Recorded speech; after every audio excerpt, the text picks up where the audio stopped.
يترقب عشاق الكرة الجزائرية انطلاقة منافسات الموسم الجديد وسط أجواء تنافسية مشحونة بالإثارة والرغبة في اعتلاء منصات التتويج.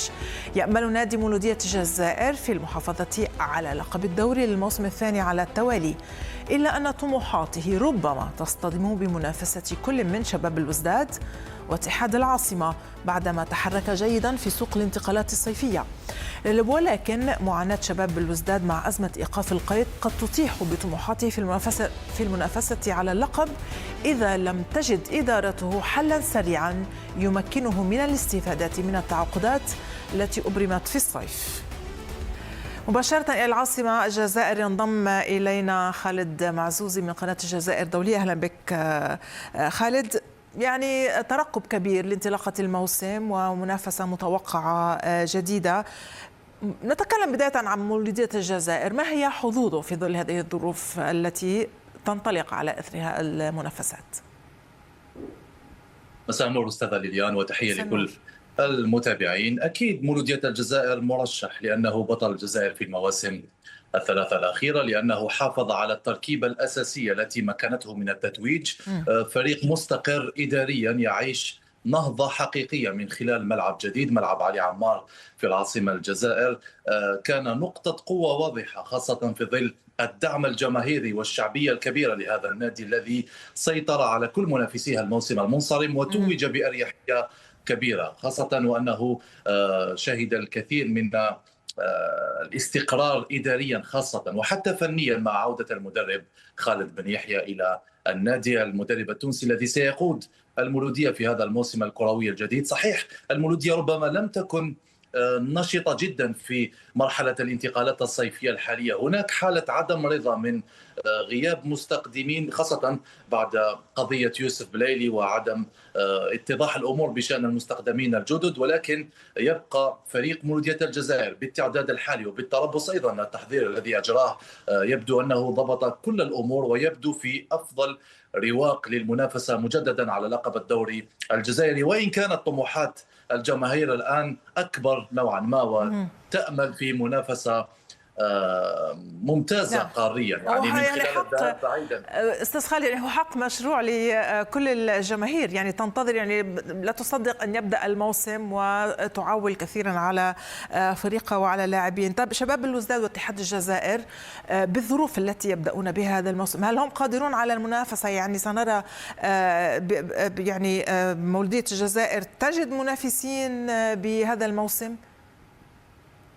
مبدئيا ستنحصر المنافسة بين هذه الفرق الثلاث على غرار المواسم المنصرمة. اتحاد الجزائر حاضر في التتويجات، توج بكأس الجزائر في الموسمين الأخيرين وبكأس الكاف مرتين في ظرف 3 سنوات، يعني ناد ناجح رغم بعض التخبط أو بعض الأزمات التي شهدها في السنوات الأخيرة حتى مع التغيير الإداري الذي حصل في بداية الموسم. ولكن يبقى اتحاد الجزائر من خلال الاستقرار أيضا الذي يشهده التعداد، من خلال الخبرة الكبيرة التي اكتسبها لاعبوه. نتحدث عن فريق كان ممثلا في كأس العالم مع المنتخب الجزائري بلاعبين، المدافع أشرف عبادة والحارس أسامة بن بوط. هذه المعطيات تجعل اتحاد الجزائر مرشحا. شباب الوزداد أيضا كان قد احتكر الدوري الجزائري منذ 2019 ب4 تتويجات تواليا، هو الآخر قام بميركاتو ممتاز جدا من خلال استقدام عدة لاعبين بارزين. كان النادي الأنشط بدون منازع في هذا الميركاتو الصيفي في الجزائر، ولهذا هو مرشح أيضا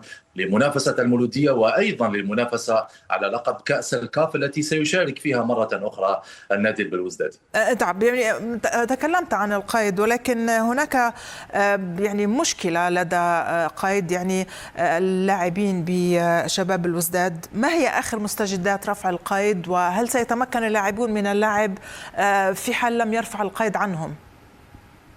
هو نفس المشكل الذي عانى منه نادي شبيبة القبائل الموسم المنصرم وعدة أندية. أعتقد أن المشكلة حسب آخر الأخبار والأصداء في طريقها نحو الانفراج من خلال تدخل الاتحاد الجزائري لكرة القدم ومساعي الإدارة التي نذكر أستاذة ليليان بأنها أيضا إدارة جديدة، لأن في هذه النوادي للأسف كل إدارة تأتي ترث المشاكل وترث بعض سوء التسيير الحاصل في السنوات الأخيرة، ولهذا إدارة شباب الوداد هذا الموسم واجهت ضغوطات كبيرة لحل الأزمات، وذلك الإرث الثقيل على مستوى سوء التسيير وبعض المشاكل الإدارية، وهي بصدد تأدية ميركاتو رائع، ولكن أيضا بصدد حل هذا المشكل الذي كان يؤرق جماهير الشباب في الأسابيع الأخيرة وفي الأيام الأخيرة القليلة. ولكن أكيد مع تأهيل اللاعبين الجدد سيكون شباب الوزداد في كامل الجاهزية للمنافسة محليا وقاريا. نعم. بالأمس يعني كان هناك لقاء مع رئيس شبيبة القبائل مع الجماهير، طلبوه يعني بما هو جديد وطلبوه بالقيد يعني تسجيل لاعبين جدد أو ضم لاعبين جدد، وعدهم بأسماء كبيرة قبل غلق سوق الانتقالات. هل هذه يعني وعود ستكون جدية؟ هل لديهم السيولة الكاملة هذا الفريق لضم لاعبين وأسماء كبيرة كما ذكر الرئيس؟ أعتقد بأن الأوان قد فات بالنسبة لشبيبة القبائل، التربص انتهى، التحضيرات انتهت، والفريق مقبل على دخول غمار الموسم الجديد تحت وقع الضغوطات والأزمات أيضا، لأن نادي شبيبة القبائل لا تنقصه السيولة المالية في ظل الإمكانيات التي وفرتها ماديا على الأقل الشركة المالكة، ولكن غياب استراتيجية واضحة لهذا النادي الذي يشهد تخبطا كبيرا، وهناك عدم رضا، لأن الأمر يتعلق بالنادي الأكثر تتويجا في الجزائر. لم يفز بلقب الدوري الجزائري منذ 2008، يعني مدة طويلة جدا بالنسبة لفريق بقيمة وحجم شبيبة القبائل التي اعتاد جماهيرها على التتويجات المحلية والقارية أيضا في دوري أبطال إفريقيا، في كأس الكاف.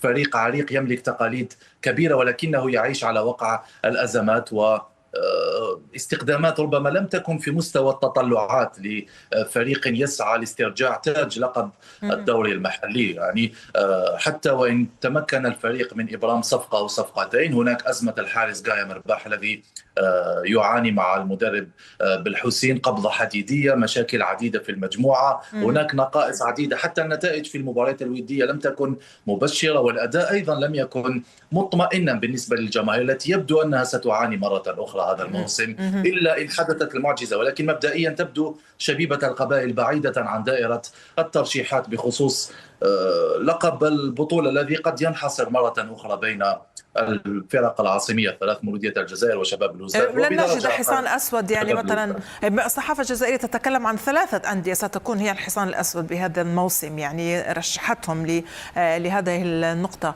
أنت يعني تستبعد هذا الأمر أنه هؤلاء الأندية ال3 هم مرشحون ليكونوا بالطليعة؟ هناك فريق يمكن أن ينافس الثلاثي الذي تحدثت عنه منذ قليل، وهو نادي أولمبيك أقبو الذي يسير بخطى ثابتة نحو الاحترافية. أول فريق جزائري يملك ملعبه الخاص، افتتح منذ أيام، فريق قام بميركاتو مميز، استقدامات نوعية. هذا الفريق يشهد استقرارا إداريا، وهناك الكثير من البوادر الإيجابية داخل هذا النادي، سواء على مستوى السياسة الاتصالية، سواء على طريقة تسيير هذا النادي الذي استخدم مدربا خبيرا عمراني الذي يحبذ العمل مع هكذا أندية ليست فيها ضغوطات النوادي الكبرى، ولكن الفريق يعمل بهدوء بمجموعة تضم مزيجا مميزا ما بين لاعبي الخبرة ومستقدمين ولاعبي الأكاديمية الشبان. ولهذا أتوقع من نادي أقبو أن يكون منافسا في البوديوم على الأقل، أو ضمن المراتب الخمسة. شكرا لك من العاصمة الجزائر خالد معزوزي من قناة الجزائر دولية، شكرا.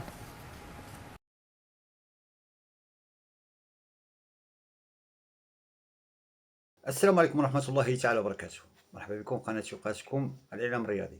كما شفتوا معنا الفيديو اليوم التعليق الأمس السعودي والجزائري على تحضيرات الأندية الجزائرية للدوري الجزائري المقبل، واش المولودية الجزائرية تقدر أنها تحقق اللقب السابق وتحافظ على اللقب ديالها، واستعداد شباب الوزداد وأبناء شباب القبائل من الأندية الجزائرية وانطلاق الدوري.